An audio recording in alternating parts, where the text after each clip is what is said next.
बिस्मिल्लाहिर्रहमानिर्रहीम। अस्सलाम वालेकुम। जैसा कि आप जानते हैं कि हमारा एक मकसद गरीब मुस्तक फैमिली को सपोर्ट करना है। जी मैं आई हूँ एक पहले की तरह, जो कि सिस्टर है, उसका भाई अपनी सिस्टर के घर है तो बहुत ही परेशान है। मज़ीद पूछते हैं और आप लोग से शेयर करते हैं क्यों परेशान है। भाई मेरा भरा है ते मथाज मेरे कोई रहिंदा है ते बुढ़ी छड़ के चली गई, बच्चे भी छड़ गए, ना कोई भैन ना भरा, कोई नहीं तावन शावन करदा। बस मेरे कोई रहिंदा है, ना टोर सकदा है, ना लैना ना देना, बस एवें ही बैठा रहिंदा। तुरया तुरया जांदा डिग पैंदा वे ते रोटी खांदा ते तां भी दूसरा ना रोटी भी अड़ जांदी है। कोई भैन भरा नहीं एदा तावन करदा, सिर्फ मेरे तो सिवा होर कोई नहीं। मेरी अपनी एक ही बच्ची पुत्त मेरा कोई नहीं गा ते बस मैं एक खता तरसी करके अपने कोल रखनी इनू।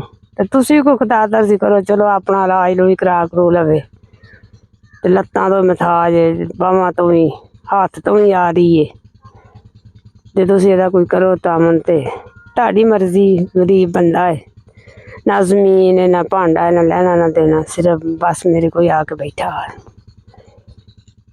चलो तुसी आप ही वेख लो, जो वीडियो शीडियो दे विच आ शै वेख लो तुसी आप ही, तामन करो मेरा वीरे। ते कोई महंगाई दौर मेरे केड़े पोतरे जेह्ड़ा इनू नाल नाल लेई फिर रहा, जाग धी है मेरी, ओही छोटी है बच्ची है, पढ़दी स्कूले ना। बीवी एदी छोड़ के चली गई, जमीन जमून हर शै बेच वट के ते ओह् चली गई, सिर्फ इनू किस्म दा धक्का दे के चली गई। ते मेरे कोई रहिंदा, कोई भैन भरा नहीं एदा तावन शावन करदा, ना कोई भैन ना भरा ना कोई रिश्तेदार, कोई नहीं करदा, इक सिर्फ मेरा ही आसरा है इनू।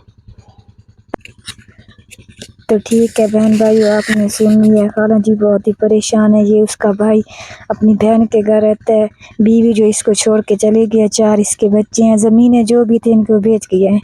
वो बहुत ही परेशान अपनी बहन के घर रह रहे। अगर हमारे बहन में कोई भी इस भाई की मदद करना चाहता है तो सदका जारे समझ के इसकी मदद करे। जज़ाकल्लाह।